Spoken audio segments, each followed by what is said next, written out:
மரியாதை, மதிப்பு, மானம் இதெல்லாம் ரொம்ப முக்கியமானது சிம்மத்திற்கு. சிம்மம் அப்படின்னாலே என்னைக்குமே ராஜா தான். உண்மையான அன்புக்கும் உண்மையான திறமைக்கும் இயங்கக்கூடியவர்கள் சிம்ம ராசிக்காரர்கள். திறமைன்னா முடியாதுங்கிற வார்த்தை சிம்மத்துக்கு என்னைக்குமே கிடையாது. ஆனா சிம்மத்துக்கு கடவுளுடைய அருள் ஒண்ணுதான். நல்லா தெரிஞ்சுக்கிங்க. என்னதான் நீங்க திறமை படைத்தவர்னு நீங்க நினைச்சாலும் கடவுளுடைய அருள் எப்ப கிடைக்குதோ அப்போ உங்களுக்கான இடம் முடிவாகும். உங்களுக்கான இடம் கடவுள்கிட்ட தான் இருக்கு. அதுவும் சிம்ம ராசியில ராகு எப்படி இருக்காருன்னு பார்க்கணும்.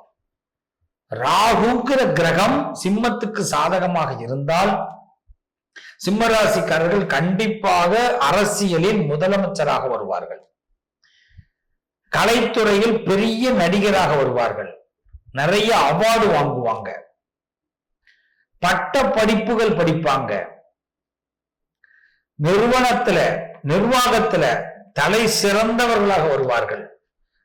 ஆனா கடுமையான எதிர்ப்புகளை அதிகம் ஹேண்டில் பண்ணக்கூடியவர்கள் சிம்ம ராசிக்காரர்கள். அப்படிப்பட்ட சிம்ம ராசிக்காரர்கள் உங்களுக்கான இடத்தை தேடுவதுங்கிறது ஒரு சிரமமான பயிற்சி தான். ஆனா கண்டிப்பா அடைவீர்கள். நீங்க இந்த சாதாரணமா ஏனோ தானோன்ற இருக்கிற வெற்றியை தேட மாட்டீங்க. சார் சும்மா ஒரு வெற்றி இருந்தா போதும் சார் அப்படின்வாங்க. அது கிடையாது. நான் வெற்றி பெற்றால் இந்த இடத்துல இப்படிதான் இருக்கணும், நான் இப்படிதான் செய்வேன், நான் இப்படிதான் பண்ண முடியும் அப்படின்னு எண்ணக்கூடியவர்கள். அடிக்கடி மற்றவர்கள் போல கொள்கைகளை மாற்றிக்கொள்ளக்கூடியவர்கள் சிம்ம ராசிக்காரர்கள் கிடையாது. இது உண்மையா இல்லையா யோசிச்சு சொல்லுங்க. அடிக்கடி கொள்கைகளை மாற்றிக்கொள்ளாம இருக்கிறதுனாலதான் உங்களை கண்டு எல்லாரும் ஒரு அடி பின் வாங்குறாங்க. ஏன்னா இந்த ஆள்கிட்ட போனா இந்த அம்மாட்ட போனா ஏதாவது பிரச்சனை ஆயிட போகுது, ஏன் நம்ம இந்த பிரச்சனையை விலை கொடுத்து வாங்குவான, வேண்டாம் நம்ம ஒதுங்கி இருப்போம், அவங்க என்ன சொல்றாங்களோ நம்ம கேட்டுருவோம். எல்லாரும் பல பேர் என்ன நினைப்பாங்கன்னா உங்களை பூனைன்னு நினைச்சிருவாங்க, ஒரு சும்மாங்க அப்படின்னு நினைப்பாங்க.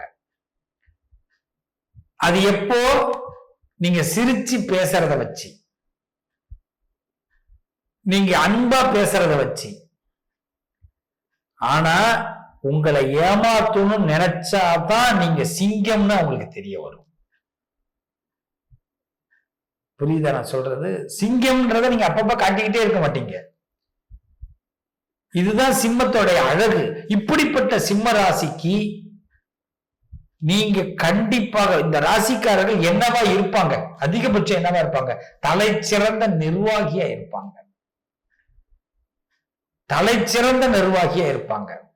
தலை சிறந்த மனிதராக இருப்பாங்க.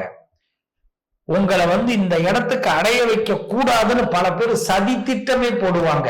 ஆனா அந்த சதி திட்டத்தை எல்லாம் முறியடிச்சு அந்த இடத்துல நிக்கக்கூடிய ஆள் நீங்க தான். அதுக்கு ஒரே ஒரு காரணம் உங்க திறமை இல்லை, கடவுளுடைய அருள் தான். உங்க திறமைக்கு கிடைக்கணும்னா எதுவுமே முன்னாடியே கிடைச்சிருக்கணும். 30 வயசுல கிடைக்கிறது 15 வயசுல கிடைச்சிருக்கணும். 50 வயசுல கிடைக்கிறது 30 வயசுல கிடைச்சிருக்கணும். 80 வயசுல கிடைக்கிறது 40 வயசுல கிடைச்சிருக்கணும். அதுதான் திறமை. திறமை உங்களுக்கு அன்னைக்கு இன்னைக்கு என்னைக்கும் அதே இடத்துல இருக்கும். ஆனா கடவுளுடைய அருள் எப்ப வருதோ அப்ப உங்களை டாப்ல தூக்கும். இதுதான் உண்மை. அந்த கடவுளுடைய அருள் எப்ப வரும்னா ராகு உங்களுக்கு சாதகமா வரும் பொழுது, எந்த திசையில் நடந்தாலும் ராகுவுடைய புத்தி வரும் பொழுது சிம்மத்தை ஒருபடி உயர்த்தும். காத்திருங்க. கழுகு மாதிரி இல்ல, சிங்கம் போல காத்திருங்க. அப்படி லபக்க முடிக்கலாம். வெற்றி உங்க பக்கம். ஒரு தடவை வெற்றி சுவைச்சிட்டீங்கன்னா, வெற்றி கிடைச்சிட்டுன்னா அடுத்தடுத்த கட்டத்துக்கு தான் உங்களால கொண்டு போக முடியுமே தவிர கீழே இறங்காது. நான் முன்னாடி ஒரு ராசிக்கு சொல்லும் போது சொன்னேன், முன்னாடி ஓடுவோம் பின்னாடி வருவோம் அப்படின்னா பின்னாடி வர்றது இல்லை, நமக்கு பின்னாடி இருக்கிறவன் முன்னாடி ஓடுறான்னு அர்த்தம். ஆனா சிங்கம் ஓட ஆரம்பிச்சுட்டுன்னா, சிம்ம ராசிக்காரர்களுக்கு கடவுள் அருள் கிடைச்சிருச்சுன்னா யாரும் உங்களை தாண்டி முன்னாடி ஓட முடியாது. உங்க காலத்துக்கு பிறகுதான் ஓடலாம். அது வரைக்கும் நீங்களே ராஜா, நீங்களே ராணி, நீங்களே மந்திரி. ஒன்னே ஒண்ணுதாங்க, சிம்மராசி உங்களுக்கான இடத்தை தேடுவது எப்படின்னா, கீழ் நோக்கி எதையுமே யோசிக்காதீங்க, மேல் நோக்கி யோசிக்க. நாள், நட்சத்திரம், நாழிகை ரொம்ப அழகா பாருங்க. உண்மை, உங்களோட நாட்கள் ரொம்ப தொடர்புல இருக்கும். உங்களை உயர்த்துவதே நாளும் நட்சத்திரமும் நாளும் கோளும் தான் உங்களை உயர்த்தும். ரொம்ப நாள் பார்த்து செய்யுங்க, நேரம் பார்த்து செய்யுங்க. யாராவது ஒரு அஸ்ட்ராலஜரை நீங்க கையில வச்சுக்கீங்க சிம்ம ராசிக்காரர்கள்.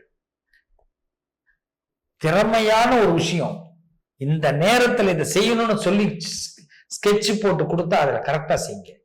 தவிர்க்க சொன்னா தவிர்த்துருங்க. உங்களுடைய பலம் என்ன தெரியுமா? நாளும் கிழமையும் தான். காலையில 7 மணிக்கு உங்களுடைய இயர்லி பிளானிங் எல்லாமே சக்சஸ் ஆகும். நைட்டு பிளானிங் எல்லாமே சக்சஸ் ஆகும். உங்களுக்கு அதாவது ஆஃப்டர்நூன் பிளான் கொஞ்சம் டல்லா, ஆஃப்டர்நூன் பிளான் டோட்டல் டிராப் ஆகும். திரும்பி இரவு 7 மணிக்கு ஒரு பிளான் உங்களுக்கு கிடைக்கும். இரவு 7 மணில இருந்து உங்களோட ஆக்டிவிட்டி வேற மாதிரி மாறும். எப்படா காலையில இந்த பொழுது விடியும், ஏன் லேட் ஆகுது அப்படிங்கிற எண்ணம் வந்துடும். உறங்காது சிம்மம். இதான் உண்மை.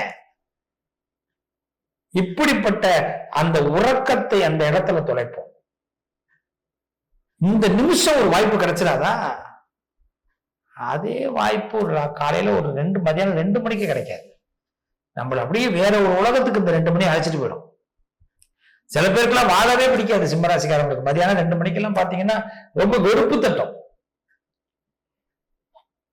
உச்சியில சூரியன் இருக்கிற நேரம் சிம்மத்திற்கு குழப்பத்தை ஏற்படுத்தும். அது 2 மணிக்கு பாத்தீங்கன்னா பக்கத்து இருக்கிற விஷயம் பிடிக்காம போகும். அதே மாலை 7 மணிக்கு தீர்வு கிடைச்சிடும்.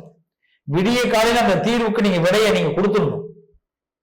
அதனால கால நேரம் உங்களுக்கு ரொம்ப பெஸ்ட். 5 o'clock to 9, 10 o'clock, அதிகபட்சம் 11 o'clock உங்க ப்ரோக்ராம் எல்லாத்தையும் முடிச்சிங்க ஒவ்வொரு நாளும்.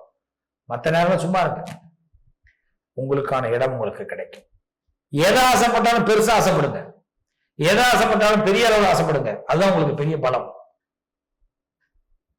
உங்களுடைய பலம் உங்களுக்கு எதுவும் பெருசு, சின்னதாவே யோசிக்க கூடாது. மகாசக்தியுடைய துணை உங்களுக்கு உண்டு. வாராகின்னு சொல்லுவாங்க, சமயபுரம் மாரியம்மன் வாங்க. இந்த 2 பேரும் பிடிச்சுங்க. இவங்கதான் உங்க பெரிய இலக்குக்கு அடைய முடியும். உங்க ராசி அடிப்படையில நீங்க சாதாரண பிளானே போடாதீங்க. சில பேர் சொல்லுவாங்க, ஒருத்தர் கேட்டாரு, சிம்மராசி என்ன பிளான் போடணும்னு கேட்டாரு. நான் எப்படி வரணும்னு நீங்க சொல்லுங்க அப்படின்னாரு. நான் சொன்னேன், முதலமைச்சரா வரணும்னு ஆசைப்படுங்க அப்படின்னு. நீங்க நம்ப மாட்டீங்க, ஒரு நாடாளுமன்ற எம்பியாக வந்தார்.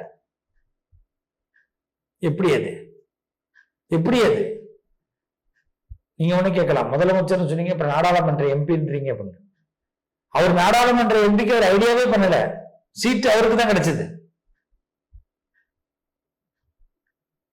எப்படி? அதுதான் நம்ம தீம் என்ன, முதலமைச்சர். அப்ப ரூட்டு கிட்டத்தட்ட ஏறத்தாழ அங்கதானே போறோம். அதே அரசியல் தானே. அப்ப இன்னும் ஹார்ட் ஒர்க் பண்ணா வரலாமே. எதுவும் நடக்குங்க வாழ்க்கையில. ஆனா மாரியம்மனுடைய அருள், சமயபுரம் மாரியம்மனுடைய அருள், வராகியோடைய அருள், மானசீகமான வழிபாடு, தன்னுடைய எண்ணத்துல என்னைக்கும் கீழே இறங்காத நிலை. குடும்பம் சப்போர்ட் பண்ணல சார், அவருக்கு குடும்பம் சப்போர்ட் பண்ணல. இந்த சிம்மராசிக்காரங்களுக்கு குடும்ப வாழ்க்கை ரொம்ப கஷ்டம். சில பேருக்கு குடும்பம் சப்போர்ட் பண்ணாது, சில பேருக்கு குடும்பம் பயங்கரமா உத்வேகம் கொடுக்கும். அந்த ஸ்பீடுக்கு இவங்க போகணும். டோட்டலி அவங்கள மாத்தி கொடுக்கும். அதாவது நல்லா தெரிஞ்சுக்கிங்க, சிம்மம் ஒரு பலாப்பழம் போல, அதை உரித்தால் அழகான சுவை இருக்கும். ஆனா பாக்குறதுக்கு ரொம்ப ஹார்டான ஆள் மாதிரி இருப்பாங்க, ஹார்டான நபர் மாதிரி இருப்பாங்க. அவங்களை போல் இனிமையானவர்கள் கிடையாது, அன்புக்கு மயங்குபவர்கள் கிடையாது. ஆனா அந்த அன்பு கிடைக்காது. சில வீட்டுல ஒரு டீ கிடைக்காது, வீட்டுல உள்ளவங்களே அவங்களுக்கு எதிர்ப்பு இருப்பாங்க. இப்படிப்பட்ட சிம்ம ராசி உங்களுக்கான இடம், உயர்ந்த எண்ணம். அந்த எண்ணத்துல நீங்க வழி பண்ணுங்க, அந்த வழி உங்களுக்கு கிடைக்கும். மாரியம்மனோட அருள், வராகி அருள் உங்களுக்கு 100% உண்டு. இன்னைக்கு பிளான மாத்துங்க. இன்னையில இருந்து எதை திங்க் பண்ணாலும் ஹை லெவல்ல திங்க் பண்ணுங்க. சக்சஸ் உங்க பக்கம். வாழ்த்துக்கள். உங்களுக்கான இடம் சிறப்பாக இருக்கும். நல்லதே நடக்கும்.